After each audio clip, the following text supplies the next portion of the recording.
and Dave Boyce. Great to see you get together on this Tuesday evening for us recording. So, with any luck, this pod comes out on Wednesday. I want to kick us off before I ask how you're doing. I want to say I was listening to the old Mothership podcast today, the Fighting Cock, and I don't know if you guys listened to that this week or if you heard what I heard, but there was a moment where Flav was talking about goalie Gomez that Spurs signed way back in the day, and he said he used the word wicked.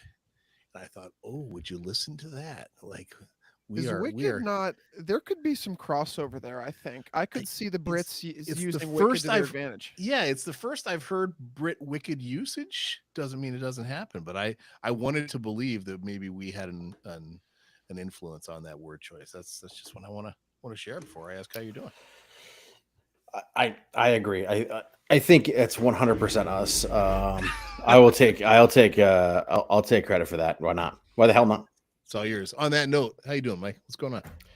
Dave, I'm just out here, saving the world from the clutches of evil. We're not talking about management on this pod, Mike. I told you not to go there. Leave your work stuff at home. Oh no! I'm talking about my son's soccer coaches. Oh, talk away. Have at it. Talking to you, Spencer. I know you're listening. How's the form been recently with your son's side? Are they getting it done? Low block? Yeah, they're winning. It's a 7th and 8th grade team, and there's like 4 7th graders, so none of the 7th graders get the ball passed to them, basically. And they're all playing out of position except for one of them, who just plays center back, and he just sits back and kicks the ball away. But they don't really have any competition, or they haven't so far. They had one game against Missisquoi Valley Union Middle School, and they're not really a soccer powerhouse there, but they did give them a little bit of seasonal team, right? The Mums, yeah. Manchester You're welcome, United boys. of Central Vermont. They gave them a little bit of trouble, and they ended up winning 4-2. But mostly, it's been a lot to a little. So their form has been good. His Sunday league has been really fun. I just got to actually experience that for the first time. But it's like a co-ed thing, which is kind of cool. But the age range is like 11 to 15, and they're all playing on the full size field. And some of these girls are serious footballers. Like serious. I dare say one of these girls knocked over a 12-year-old keeper this weekend. Nice. Knocked him over, and it wasn't a point blank shot. I mean, she beat her man and just fired one off, and he put his hands up and it knocked him right over. So what's your beef with management? What's going on here? Can we solve a problem for you? No, it was just a middle school soccer coach playing my kid out of position, and I shouldn't say anything. It's middle school, Tristan and I, we could pay a visit if you would like us to. That actually knock on the door. We heard you were giving our buddy Mike some problems. That's right. I didn't think you were a union man, Dave. Well, didn't use that word. I just said we could pay a visit. Boston's a big union city. I could ask around to some of my union pals, and we'll go straighten some things out up north. There we go. Nice. There we go. Nice. Tristan, how are you, man? These damn no-show jobs. I'm a fake mobster now, by the way. Since I've been gone, I've come back a fake part of the mob. So just so everyone knows. That's well enough. How's it going, Tristan? What's up with you? It's good. It's good. I'm in my house coat having a pumpkin lager. As we were talking about pre-pressing play, the weather's been really, really wonderful lately, which it uplifts my mood. I'm not a hot weather guy, and it felt like a really long, hot, grueling summer everywhere. So feeling the crunch of leaves under my feet as I walk to my 9-to-5 desk job every day is really beautiful. And of course, it's a time for fall beer. So I've really been enjoying this pumpkin lager. Looking forward to trying some new stuff. And I mean, you guys are from basically beer Mecca. I'm sure most of the listeners are central and familiar with the geography, but you guys have an embarrassment of riches in terms of good spots to grab a beer. So looking forward to recordings and seeing what you guys bring to the table. Not that you have to, but if you want to. I got a few in here. Yeah. Probably could accommodate that. Mike also has a beer fridge next to him now, so he might be doing some cracking of beers of his own. Mike, is it I mean, are we talking like not apartment, dorm room Frigidaire? size fridge? Are we talking like the double dorm room? What? Give us Double some dorm room. dimensions. It's got one of those little tiny the little tiny freezer on top. Yeah.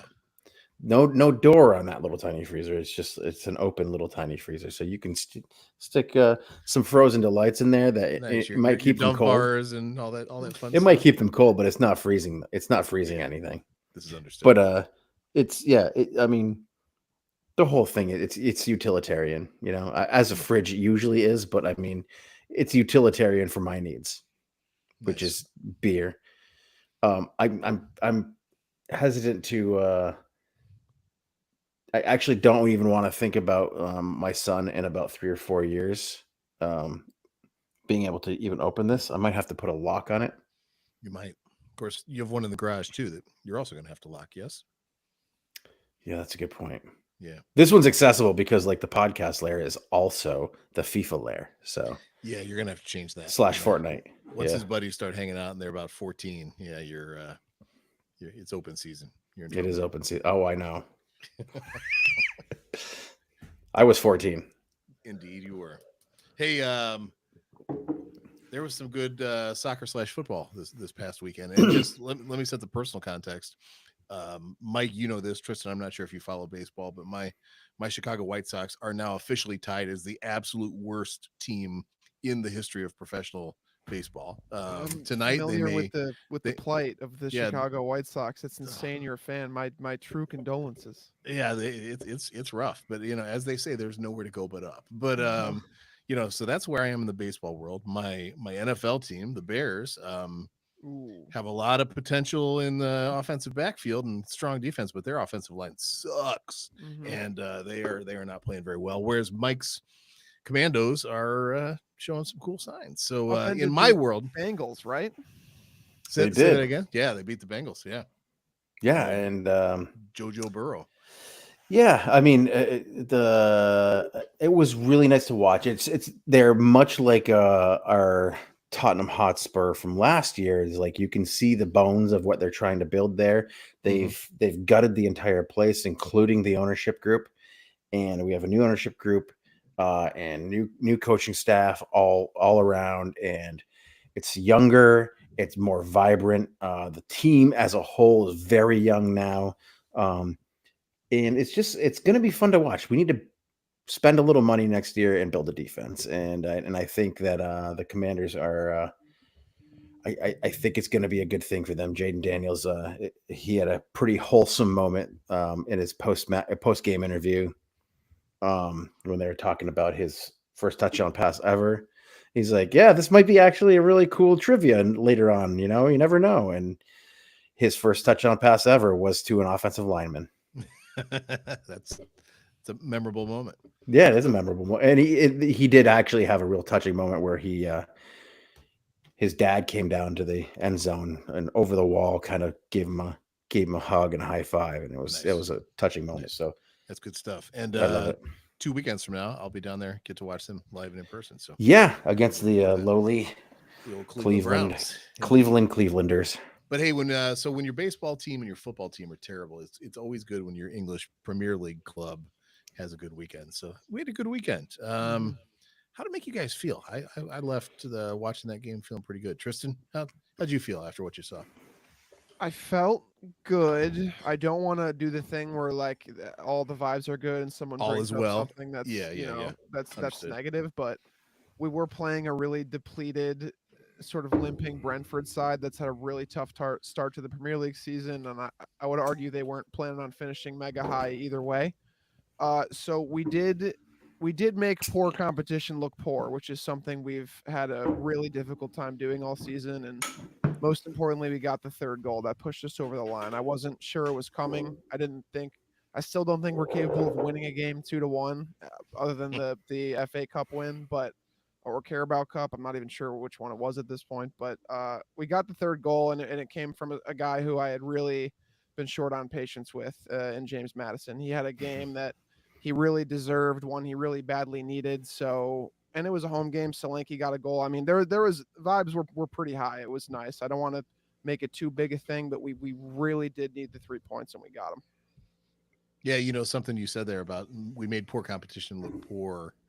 Um, that's something we haven't done in the past few years, right? Like we've always played to the level of the competition, it seems like, and been embarrassed in those situations in the past. So trying to see silver lining. I guess that's the little bit that I embrace Doing there. my best. Yeah, this is what I came here for, you guys. So please hold me Nice. accountable.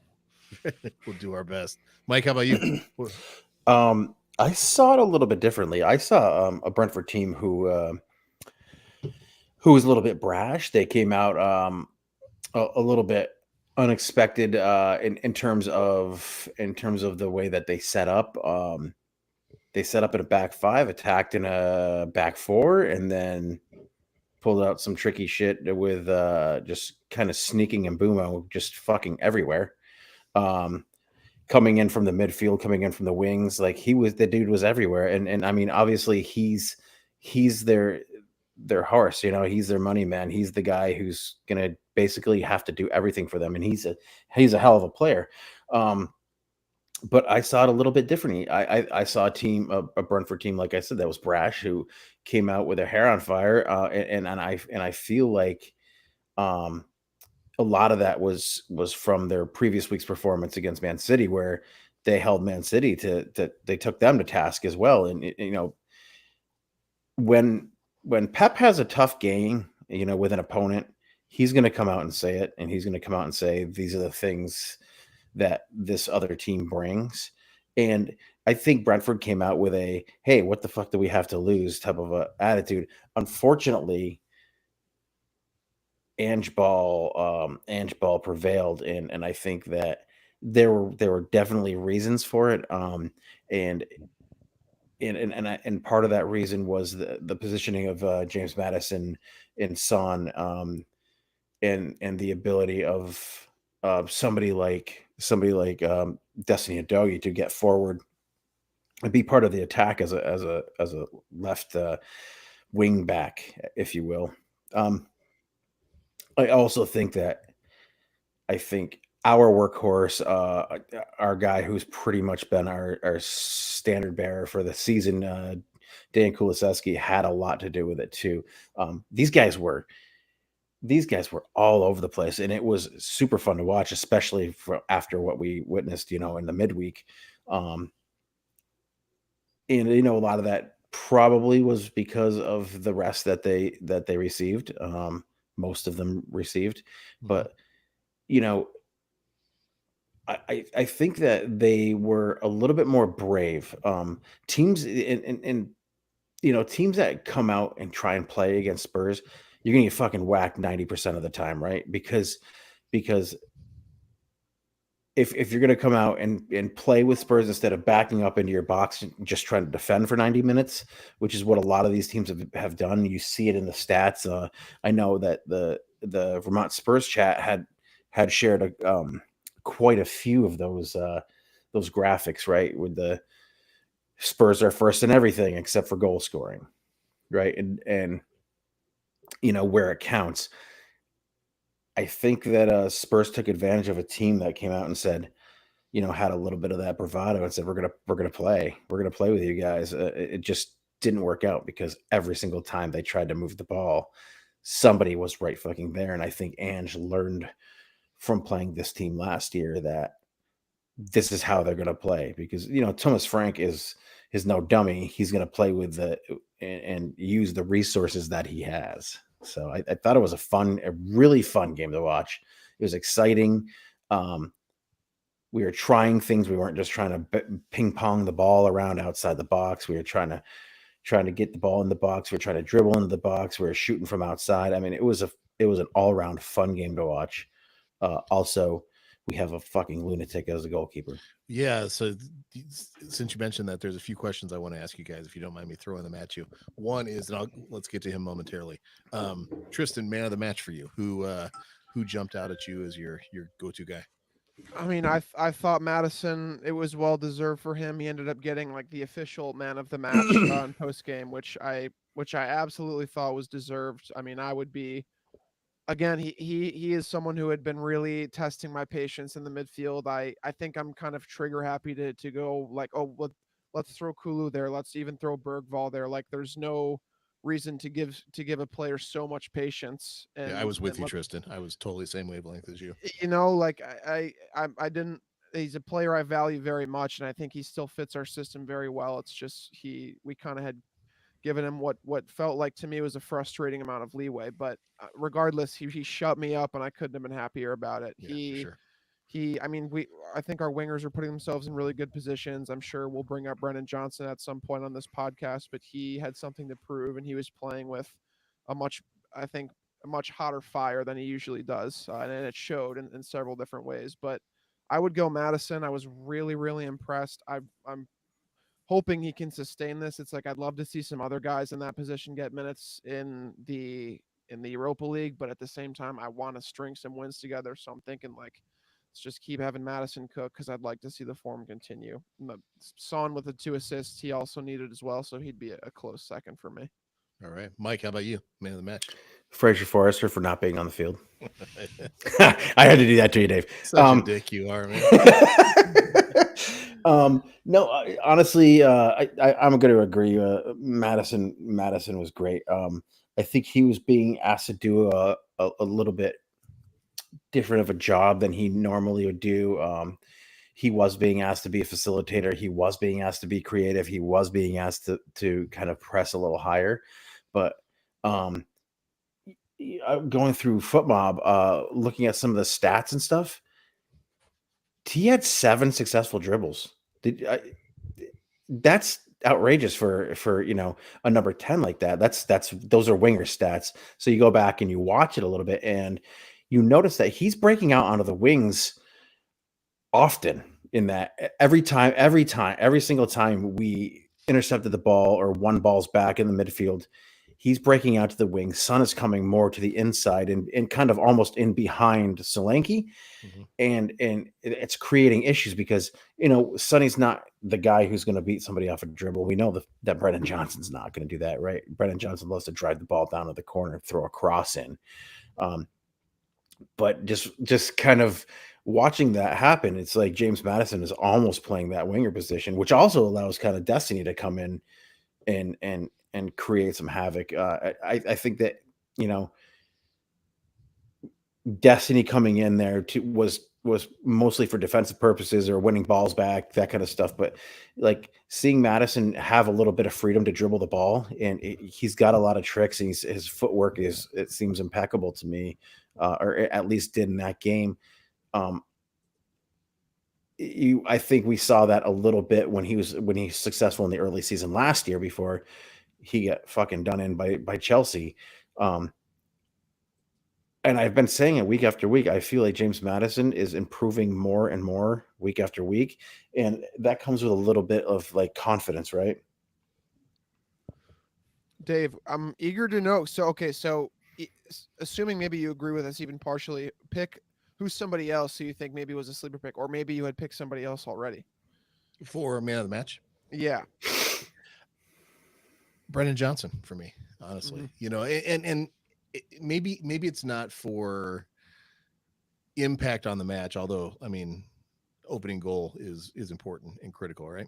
But for me, more of like the arc of his story of late is why I am inclined towards man of the match for him. Like you've seen the kid struggle, you've seen him struggle with how he's been treated, and you've seen him put his head down and just keep working. And I've always felt with him that and we've said it on here before, like, is he really a starter? Is he better as an impact sub later on? He kind of seems like one of those guys that when he has a run of starts, he can string some success together, but then kind of tails off is sort of the pattern I feel like I've seen with him. I honestly see the same with Decky on occasion. I know that's a little bit of blasphemy on our pod, but I do see that. But I love what I saw of Brennan just with keeping his head down and forging ahead and having an impact and staying strong. And so for that reason alone, he's my MOTM for the weekend. And that situation is so interesting because we see him get a goal, very nice goal, by the way, very, very clean finish, very intense, well placed. Yeah. Right. Really good stuff. Very confident finish for a guy, definitely going through it to some level, but he, I think, does a hush to the fans. Mm-hmm. And and he's been outspoken, as the rest of the club has, about the abuse he's faced online. He's deactivated his social media accounts.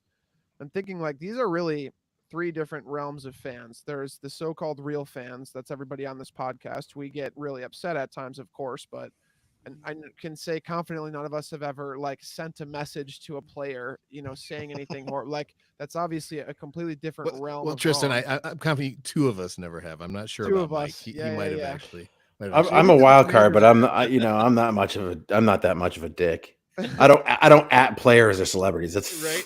That's fucking lunacy. It's insane. So there's the real fans, the supportive fans like us. There's the people who send horrible messages, and then there's the only like the 2% who are the only ones who can afford to go to games.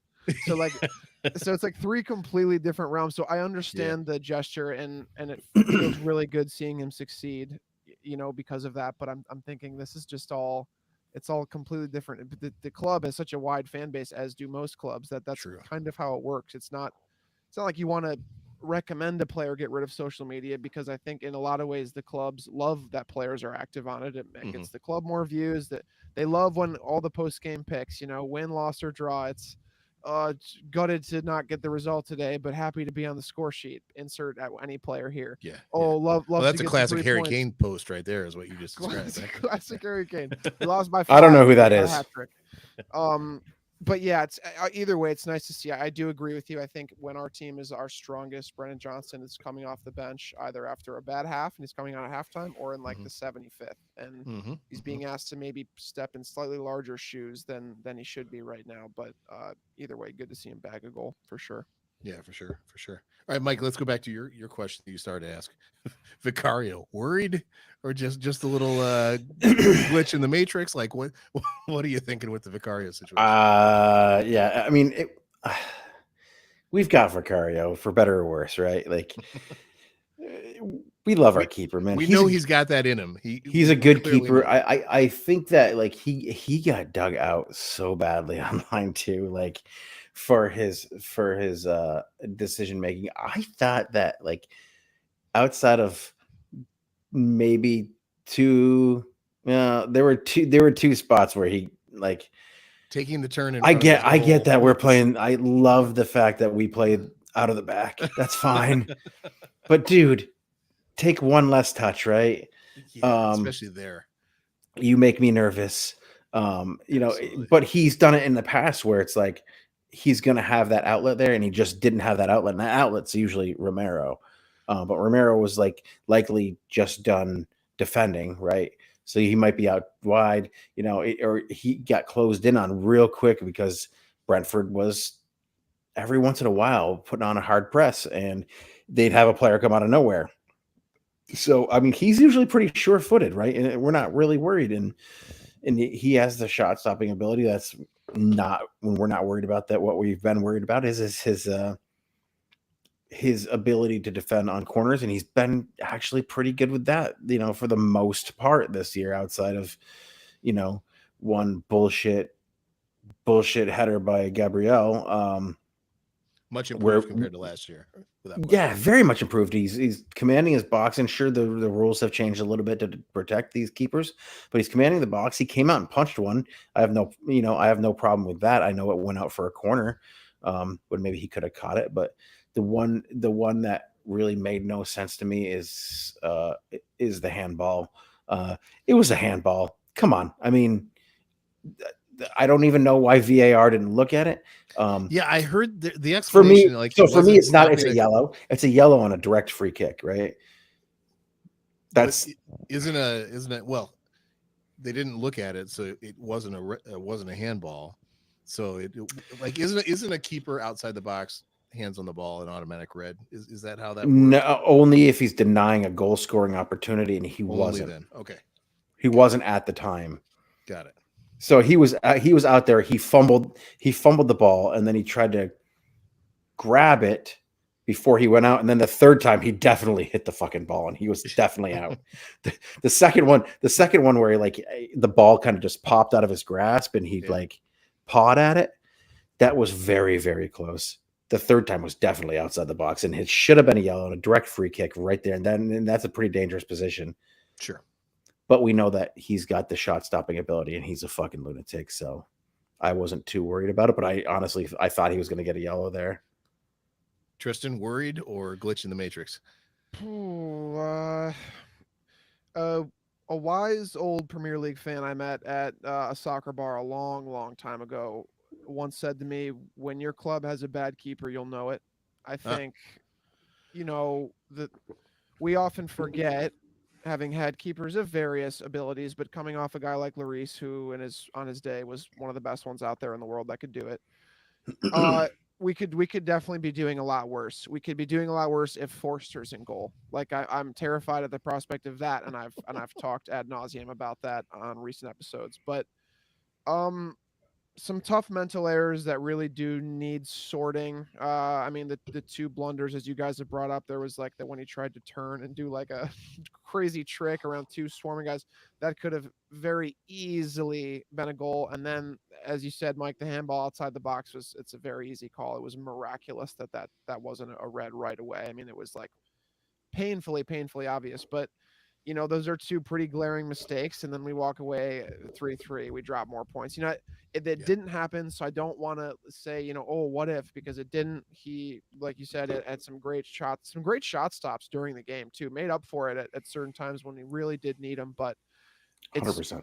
It is a little not frustrating, but slightly worrying that last season the set piece issue was more of a team related issue. That's still here, but sometimes it does seem like Vicario's he's always 50-50 on something. He doesn't know whether to go out for a punch or stay and back and defend the net. And he seems to be doing these kind of in between things that I think over time will improve. But he made it interesting for sure, didn't he? That's well put. That in between is the perfect description. I like it.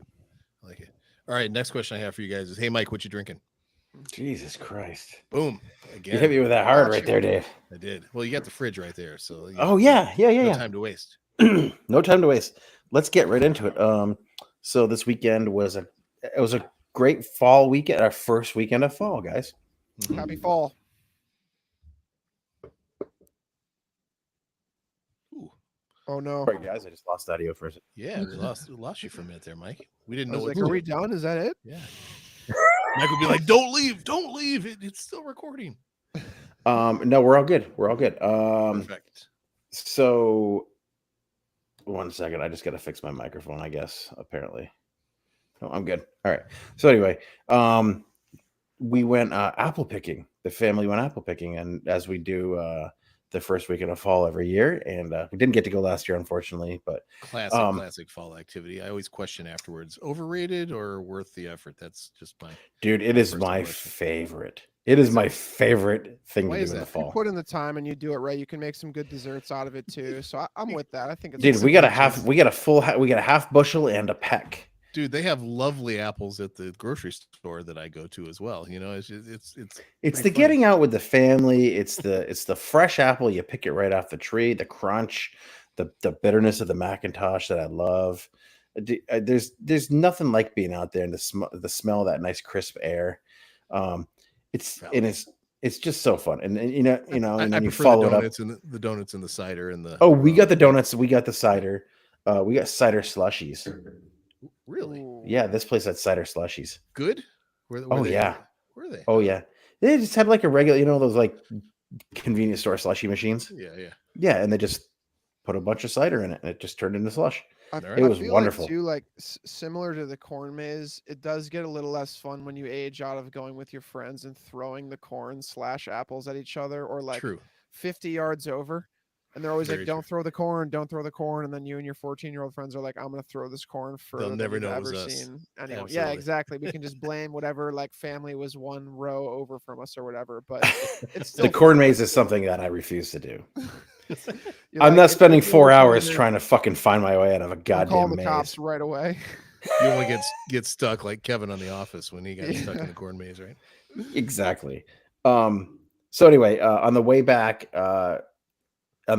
we stopped at we were in the islands, the Vermont Islands, Lake Champlain Islands, and we went to Two Heroes Brewing, which is a fan favorite. It's a favorite of the folks here on Wicked Spursy. Myself, Nick, and Steve frequented this place. They've never Um, invited me, Tristan, so I wouldn't know, but they seem to enjoy it. That makes two of us then. Yeah, for real. Jeez, I'm sorry. I haven't invited Brian either, but he's allergic to hops, so that's a whole other thing. I saw this in the cooler and I said I'm gonna get this for Hey Mike. At some point we will drink this. I got a mixed 4-pack, but I got this rice lager. Rice Ooh. lager. Yeah, America with a K. Boy, you're being provocative there, aren't you? I am being provocative. Or Two Heroes is, I don't know. Classic. But it's got a cool label. It's their labels are really cool because that's the Lake Champlain Islands. Yep. Mm. And you see the little star there. That's where they are in the islands. So I love this brewery. Their food is good. The beers, all of their beers are good. I had a Hef, and I don't know why I always order a Hefeweizen. I don't like them. They have that banana / bubblegum kind of taste There's a to them. funk to them. Yeah. There they're- is a they're funk there. brutal. Yeah. It's a German beer that's trying to be a Belgian beer, But Talk to us about a rice lager, Mike. What are the components of such a drink? so rice lager. So Miller Lite is a rice lager. Miller Lite is made with rice. I didn't know that. So rice lagers. So you're replacing your wheat, with rice. So, it's your malt. It's your malt that you're using. So Right, it's your grains that you're using that you're replacing. So these are just basically super, super light beers, right? They're gonna be fizzy, they're gonna be golden colored.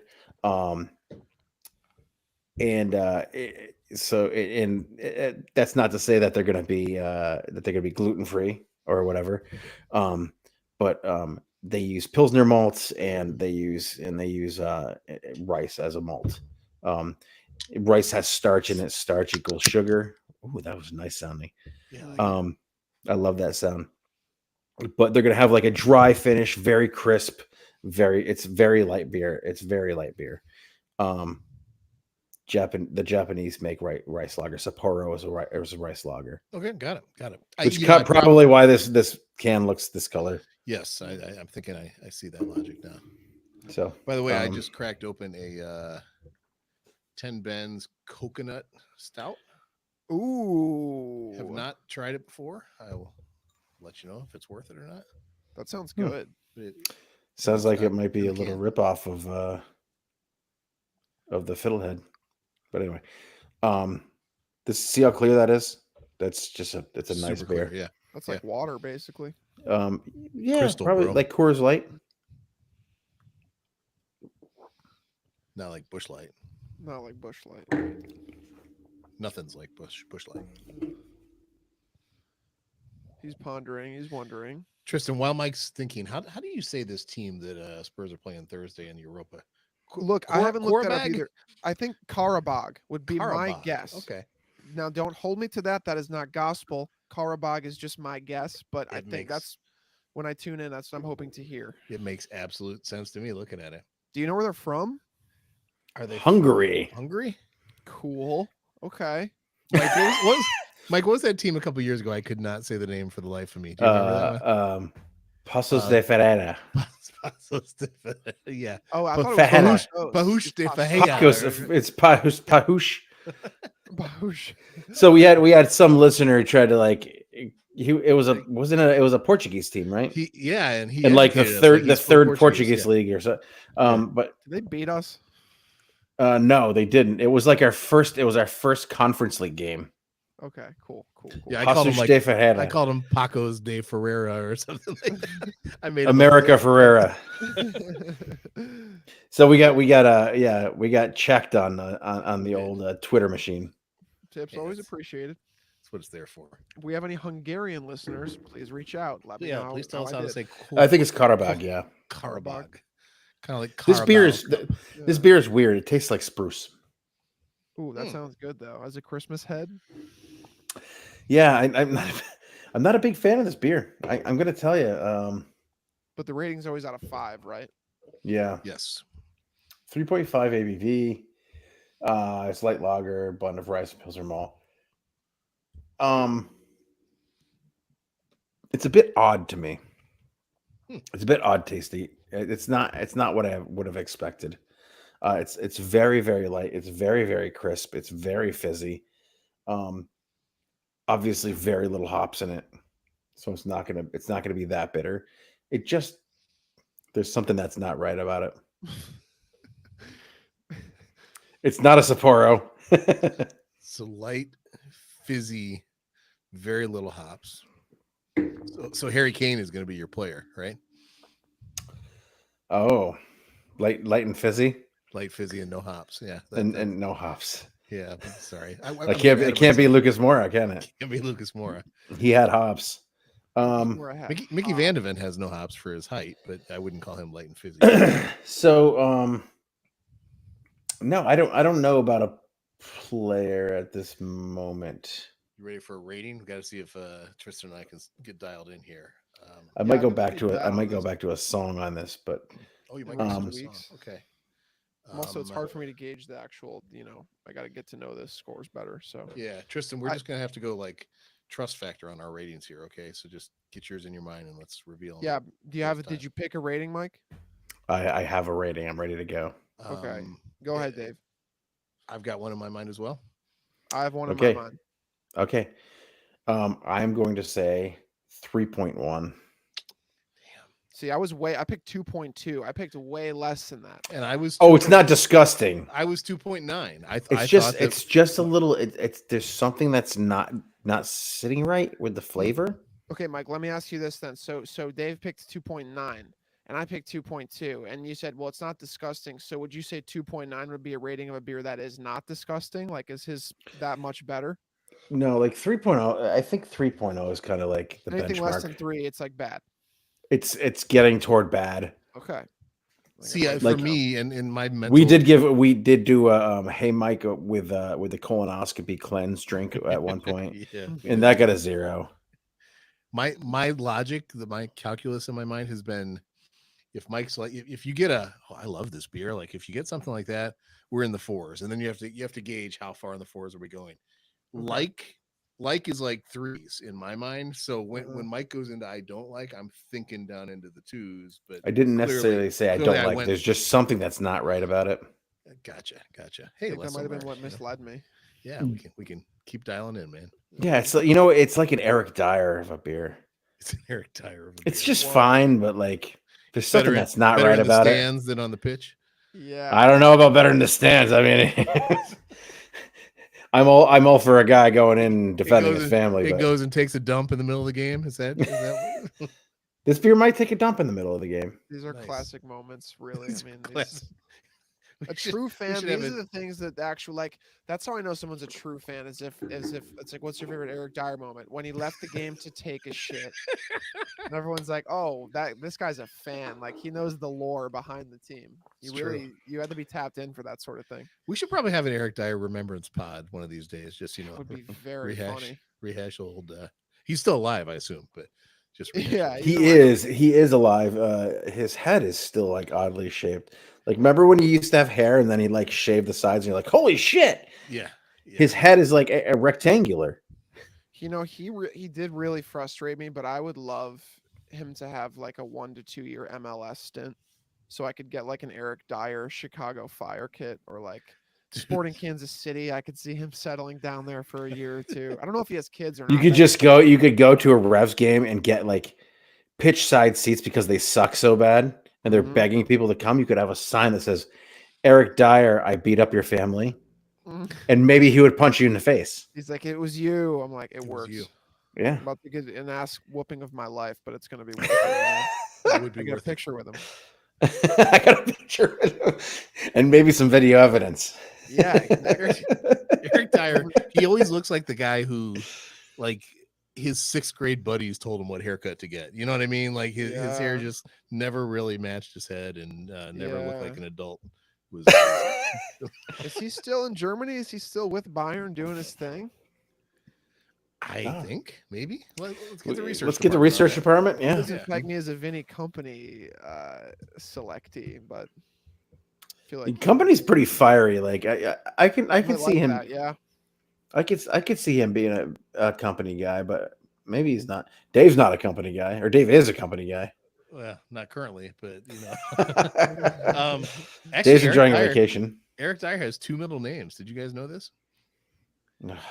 He is Eric Jeremy Edgar Dyer.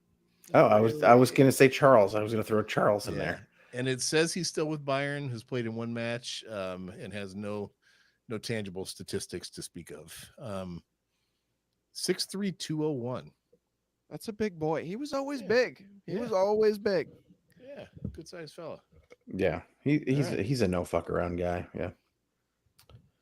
All right, well, hey, that's been him drinking. But wait a minute, no, you did Eric Dyer on the player, right? Yep. So that's where we are. So let's 3.1 Eric Dyer. very nice, good stuff, man. Let's forge ahead, shall we? Let's do it. Forge. So, Forge, Dave. Mike, I know how much you love a lineup analysis, a preliminary lineup analysis. Let's talk about who the manager is going to pick, and then we're going to be wrong anyway. Who's the manager going to pick for Thursday's match? It's a home match against So the Turks. No, the Hungarians. Hungarians. The paprika heroes. Nice. I expect this team's going to come out and just park the bus, right? I'm looking at lineups and I'm going, hey, these guys might be good out there. I thought the same thing about like the don't care about cup matchup. And I was completely wrong. I wanted guys out there that I wanted a good mix of the youth players along with some of the tried and true steady starters. So I wanted Matters to be out there because he's coming back into form. I wanted Decky to be out there because he's back in form. I wanted Pedro Porro out there. Unfortunately, because this is Europe and he did not get registered, we're not going to see Jed out there because and we didn't mention this earlier on, but Jade Spence. Jade, yeah, D-Jed. he was fucking brilliant in his one half of football. I thought he could have been a difference maker had he had some other players he's used to playing with. But I think there's going to be a little more. There's going to be some rotation. I hope it's not with the goalkeeper, and I hope that we get to see a little more of Lucas out there because let's change the narrative. We have blonde-headed Lucas out there now, and he's going to be the new hero eventually. That kid is electric. He does still make some mistakes. Obviously, he's been playing in Sweden. So I want to see Lucas out there. I think that it's going to be important to have him out there. I think it's going to be important to have. I think Son. I want Sonny out there. We need a leader out there, and quite honestly, I think I want Brennan Johnson out there. I think guys who are in form. We need to come out in the European competition that's physical, that's fast, that's hard playing, like Europa. We need to have a team out there that's not just we're not gonna just try and win the game. That's gonna put a performance on, right? So we need a lot of our starters out there, guys who are gonna start the game. You can rest Decky, you can rest maybe Romero. I think Radu can play against Karabag. But I think, Mike, what you're saying is we don't want what feels. I don't trust Ben Davis. I don't trust Ben Davis. You're saying we don't want the classic Spurs Europa play, which is throw all the second team out there and then suck for 60, 70 minutes and then 20 minutes. Yeah, we don't want Mourinho or Nuno throwing out a fucking completely rotated squad out there because of one reason or another and losing us a fucking game against Zagreb. Yeah. We don't want that situation. For sure. What do you think, Tristan? What are your thoughts going into Thursday? You guys please correct me if I'm wrong, but can either of you ever recall a time where we had the luxury of starting 5 or 6 new guys, throwing them into a lineup, and in any That's competition, be it Europa, be it Carabao, be it FA Cup, Yeah, no matter not that what many. level, be it a championship team, be it a team from any other league, we have never had the luxury of being able to throw out even a lineup that makes sense of guys who have maybe not been seeing the field as much and then getting any kind of result. I hate to talk about in an ideal world because we don't live in that world, but I would love to see a midfield of Pap Sar and Archie Gray and Lucas and say, you know what, you three get like 75 minutes of football. Like you Yeah, can really let's see what you got. We'll put out competent wingers, put out Brennan Johnson. He's a guy who's in decent form right now. Son, he's been in good form too. Put out some experienced guys, but I could see us because you're right. I'm sure this team will do some variation of parking the bus, a method that's been mega successful against us recently. And I could see us ending up in a 1-1 draw potentially if we don't take this game a little bit more seriously. So unfortunately, I don't think we have the luxury of being able to put guys out there. I'd like to see them once the result is more secure. That's the luxury of scoring 2 or 3 goals and putting the game to bed. But for now, I'd go strong. I'd go maybe 1 or 2 changes. Absolutely no to Forster, but that's just me. But that's what I would do. But again, Ange is known to really go out of left field here. This is maybe where he's been most frustrating to all fans, I would say. Dave. Do you think that um rotating somebody like Pedro Porro is a good idea? Given the fact that like Archie Gray, like his mo, well, his position last year with Leeds was a right back, right? hmm Um, do you think he fits that kind of model that Pedro Porro is? And in Pedro, he has had his bright moments and he has had his dull moments this year. I think Brentford was a little bit of a dull moment for him, but maybe because he wasn't so involved. yeah. Do you think it's important to keep playing Archie there? Because to me, he looks more like a midfielder to me. Not a Basuma type, not a Bentancur type. Who, by the way, Bentancur also brilliant fucking game against Brentford. Um, About time he's too, right? yeah. I think he is more of a good rotation with Papsar too. Um, but I think honestly, obviously, it's important to have Archie Gray be able to do a lot of different things for this club. He's an incredible talent. Do you think it's more important to rotate him through with Pedro Porro or more into the midfield? Mike, I think it's an awesome question. We've talked about this. I think Pedro Porra has been the overt and sometimes understated player of the year thus far in this really short season for Spurs. Just the intensity and the gamesmanship he brings.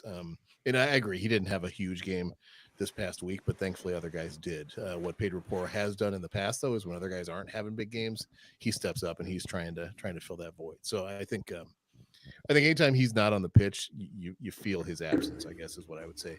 Archie Gray feels like kind of a total utility infielder to me. Like he feels like the type of player who can play center back if he has to, can play fullback and can play midfield. And who knows, in a pinch, he probably could play on the wing. Who's to say that he could or couldn't? So I think it's a game like this, an early stage Europa game, or maybe, an early stage FA game, something like that, where I'd love to see him get a run and replace somebody like Porro just to get him out here and stretch his legs out a bit, I guess is what I would say. It feels like there's less risk there. You're never going to do that in a Prem match on the weekend, but get him out there and see what he can do and figure out, is he going to be a utility guy all over the pitch, or is he going to settle into a specific spot? I'm not sure. How's that land with you? What do you think on that?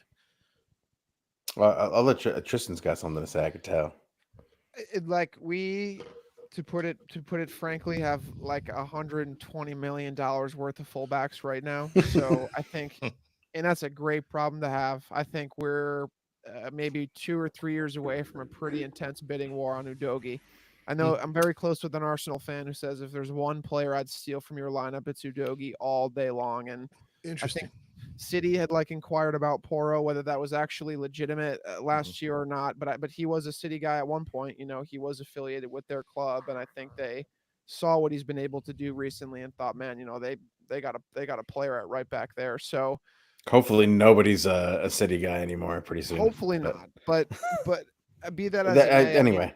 that'll be a really tough position for any young player to get time. So Archie Gray's not looked bad at right back. I'd really just like to see him in the midfield role that we brought him in for, but because it's just so hard at times to get guys into the side and give them, you know, not throw him in a midfield with two other guys who haven't really gotten a lot of playing time. You know, if you put him in a right back role along with an established team, that's way different than like trying to run the midfield with your 18-year-old teammates, you know, in a European game too. Above all else, I'm sure it'll be very loud. I'm sure the competition will be very feisty, and they'll really want to beat a Premier League team. So if he plays in the right back role, that's great. It's still not where I'd prefer to see him. I'd like to maybe see him just get, you know, 10, 15 solid minutes in his position, but it's not a bad thought. It's a good way to get somebody into the lineup. And Ange has been criticized, you know, in the past of maybe not getting the young guys as many minutes. So I'd like to see that, honestly.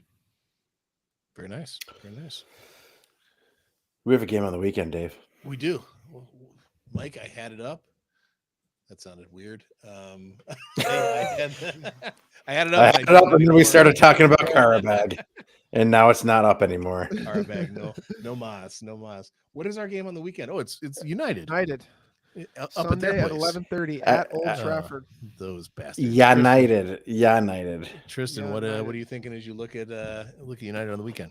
This towards the end of the pod, and I'm glad I tried to keep it positive. This will be the most negative I'll be all episode, but again, please correct me if I'm wrong, but I can't remember this side, a side that I love, a side whose coach I love. I wouldn't trade any of our players for any other players. I love our side, but we've really not won a big game in recent memory in terms of a game where not a draw, not splitting points and looking good, getting all 3 points and getting it done no matter what way we need to. That's what I want to see. I don't want to see a draw. I'll be kind of bummed about that. A loss will just make everything a bit more complicated, and it's a horrible feeling losing to United because they've had our ticket the last few, at large, the last few seasons. So I want to see a strong team. I want to see 3 points, and that's all I want to see. It's time that we don't put excuses together. We got to start putting wins together. I think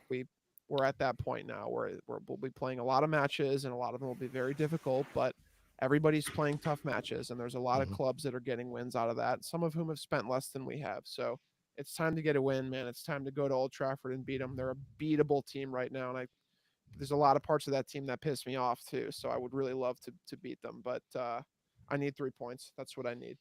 Hey, Mike, I'm gonna put a twist on you. If Steve was here, he's always had. Don't be an asshole. Yeah, early or too early. Sorry. But Steve's always had well-placed pessimism in predicting when things will go poorly. I don't think there's a guy. I don't think there's a guy. Definitely not on this podcast, but on the planet who hates United as much as Steve does. So what would Steve say about this weekend's match? We should go out and really lay it on them. This is a team that doesn't know who they are right now. Their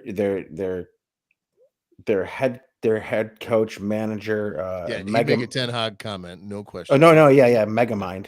Megamind, there you go. He looks just like Megamind to me. This is a team who doesn't know who they are. They have a lot of talent. Bruno Fernandes is a real pain in the fucking ass, and I can't stand him. But they do have a lot of talent. They just don't know how to utilize that talent. And I don't think Ten Hag. I think Ten Hag is out of his fucking. He came to this league thinking that he was going to, he was too good for Tottenham, right? So he turned Tottenham down. But didn't also Levy allegedly didn't want him because he didn't speak English very well, or did I dream that? Can't be two bald guys here. Sorry, Bucko. Right. Why is it that the bald Rick. coaches always have completely bald coaching staffs? Anyway, so No, I don't see anything wrong with that. again, a team that doesn't know who they are, they got a lot of talent out there. They're just like Ten Hag is out of his depth in this league. He thought he was going to come here, employ his tactics that he always employs, and be successful. Unfortunately, this is not fucking Ajax. This is Manchester United, and you have all this talent at your disposal, and you're not using it properly. Mhm. That said, we're probably going to get beat 2-1. Yeah, I could. So was that absolutely see Steve enough for you? That was so Steve-ish. I'm I could pleased. see a. Well done. I could see a 2-1 United win with a Rashford brace. I could see it being. I could see it being like that. Yeah, and that sucks because if there's a guy that I love on the team, it's Rashford. And it would all happen in the context of like a red card that put a key player off for us, and we were playing. I can man hear it down the now. entire time. It's Peter Drury going, "It's Rashford. It's 2. Spurs upended," or some bullshit like that, and I'm like, taking me everything not to turn this TV off right now, but I'm gonna sit here and suffer through it. I hope I'm wrong. I hope you're wrong too, Mike. I love you, but I hope you're so wrong. I hope I'm wrong too. I think Spurs have turned a corner. They're able to play with a team who wants to play wide open, and I think that United is not the type of team who's gonna back down from the style of play that they want to play, and they like to play open. And again, like I said early on, like fucking Arsenal knew that they weren't going to come out and play with a team like Spurs. They're not going to play with us. Arsenal came out and didn't play over the weekend, didn't play with a team like fucking Manchester City. And even before the red card, they're getting beat on possession, like 65%. Like they were being dominated on possession because they knew they have this defense. Unfortunately, it's like time wasting anti-football, but I don't think Man United is going to do that. I think Man United is going to come out. They're going to try to play the game. They're going to try to exploit our wings, or our wing backs on defensively. And if we get caught out, we got caught out. But I think that Spurs are going to come out with a little bit of confidence this time, and they're going to try and play the same way. I mean, I think using 3 men in a high press is, at different periods really, really worked against a team like Brentford. And I think Brentford and Man United are similar with different skill level of players. All right, I like that. You just made me Dave, flash some back positivity, please. No, you just made me flash back to Emerson Royal when he was with Spurs, and just imagining Dave, that's him. not positive. Please No, don't even bring that up. No, right the now. positive thing is he's no longer with Spurs, right? Like right. I'm much happier seeing a Destiny or a Poro be attacked than I am a Davies or Royale. Like there's the no look pass maestro. We've come a long way, kids. We've come a very, very long way. Mm-hmm. Speaking of coming a long way, we didn't come a long way. Because Sergio Reguilon got into a fucking game for us. Yeah, that's so. Remember how hype we were? Like that first game, he was so fucking fast in his recovery, and he was he was all about the badge. Like he was there, but yeah. Sergio Reguilon just didn't really work out. What's Homeboy's future? What do you think? We can't find any buyers. I don't we loaned him everywhere, right? He's been loaned to like 5 different leagues. Manchester United. Yeah. We just he started for them. We loaned to death all these players. I understand that some of them the other leagues don't have the money to just spend, and I get that. And that's a problem. Partially the Premier League has created, but at the same time, it's like, man, even with Højbjerg, it's like, man, we're going to see you again at some point. Like, we're going to see all you guys again at some point. It might just be show back in a boardroom, but like still, it's so, if you realize how hard it is when you go, we need to really do some turnover in the window, you realize, especially at a team like Spurs, how difficult that really is. It's like signing guys is one thing, especially with how we do business, but getting rid of guys is just we're not willing to ever make any losses, and I should be thankful for that. But it's times where other clubs are ready to go, 60 mil down the drain, didn't work out. A lot of it So, too is like guys who are bought for specific coaches, right? right, Like, right. Yeah. and it didn't So- work out under those coaches, so like then it's hard to sell them off. So just to recap, because I've lost track, which guys did we loan and which guys did we sell? Brian Hill, is he sold? Is he gone for He's good? gone. Manor Solomon loaned, correct? And Loan? injured again. Right, but Solomon he's out hurt on again. he's on a loan. Is there an obligation to buy on him, or do you know? I think there is, Dave. I think there is an obligation to buy. Yep. All right. Hoiberg's on loan. Now, is there an obligation on Højbjerg or Højbjerg is an obligation. okay? Mhm. So No, he effectively- might actually be gone. He's effectively with sold. Marseille. Royale. What's Royale status? I believe that was final. That was full sale. Finalized. Straight gone. sale. Okay. He's So, gone. so we haven't done terribly with that. No, we batch did of okay. guys.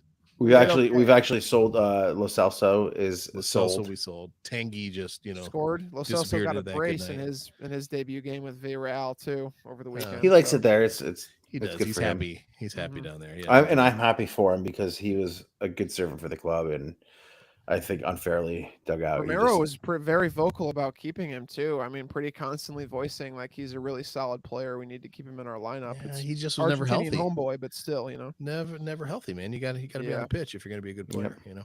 yeah. That's true. All right. Story of our lives, right there, huh? That's Want to be a good right. player. Got to be on the pitch. That's right. Hey, I think we're about to wrap up time. So, boys, closing thoughts. Tristan, what do you have in mind as closing thoughts? This is a long season. We have a lot of very unique challenges ahead of us and teams that we have to prove ourselves against. Sunday is a glorious opportunity to build off of what was a great win Sunday.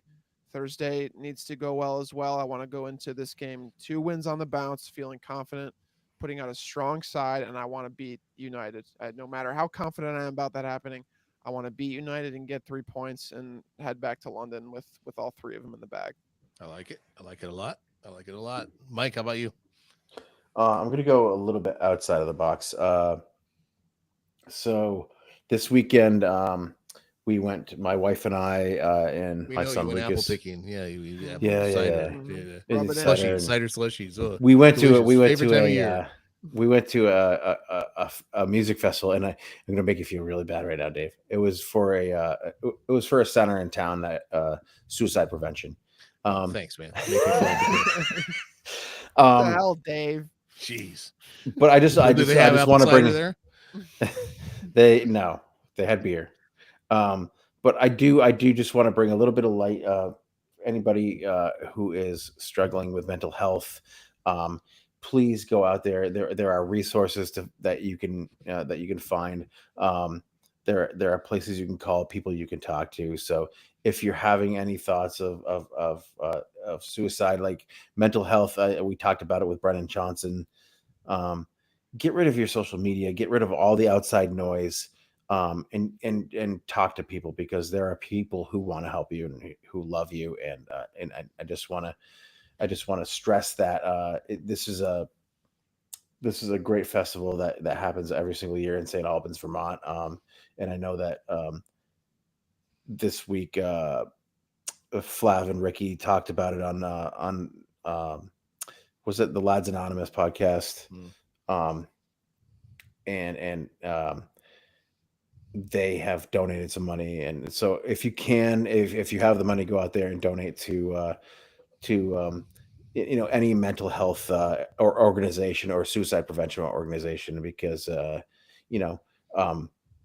it's becoming a major epidemic in our country, the mental health situation, and just do what you can to help everybody out. Yeah. And Mike, I guess first I respect you for bringing that up. Sorry I made light of it, but you. No, that's okay, You because didn't stop me in you didn't know time. where I You was just- going. I didn't preface it But- with anything. But let's just add this.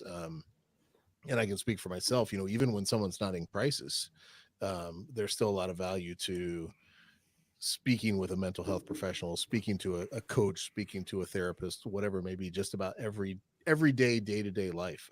There's value in that, especially for men who we For tend to sure. not want to talk about that kind of stuff. But from personal experience, from being in therapy myself, I can tell you it's valuable time spent that helps you to make sense of yourself, which helps you make sense of other things. And so it's an entire life cycle dynamic as opposed to just a crisis one. So I think I want people to hear that as well. And I good didn't mean to talk bring it down, about but agree. I mean, that's such a good point. I think it is a little bit strange for men at times, but the only way you get over that is by talking about it and getting over the hump. So it's definitely a good thing to normalize too. this is part of our therapy process every single week here. And I'll bill you both on this, by the way. So, That's true. Venmo for $25, which I think is fair for copay, but I'll get the finance department on it. yeah, please do. We'll just have it go through the medical center. They'll figure out how to make a lot more money. I'm sorry, I shouldn't have gone there. And remember, should have left that alone. That's another whole podcast, Dave. My finance branch is the Boston Mob, so you don't want to owe There you me go. money, fellas. No, sir. The Patriarcha family, I know. No That's indebtedness. No indebtedness at all. That's right. All right. So if Steve was here, Tristan, what would Steve say right now if I asked him what he do wanted to you say know? to wrap it up? Can you do He'd this? say, "This is big. This is big shoes to fill." I know He this is. I definitely- threw this at you. He'd say, "Don't be an asshole," which is He would. huge. Yep. And then Um, he would emulate Lucas Mora with another comment. He would say, "May your days shine bright like the forehead of Lucas Moura before Jonathan Header gives us all 3 points." We'll Maybe he accept wouldn't that. say that, but we'll get the details next week. That's Can ask him. acceptable. I put you on the spot. You survived well, man. Well Thank done. God. And Mike, he also would say quiz, right? But Yeah. If I came to you, what would you say as we wrap things up? Um, Well, everybody. It's it's fall out there now, and there's going to be backyard campfires and the like. And just I'm sorry, am I stealing your thunder? if you're using lighter fluid, no. I want everybody to go out there again, protect your own mental health, and speak to others who are having challenges, and just go out there and tread lightly and be safe. And one more thing. Oh yeah, Tottenham Hotspur action. It's fantastic.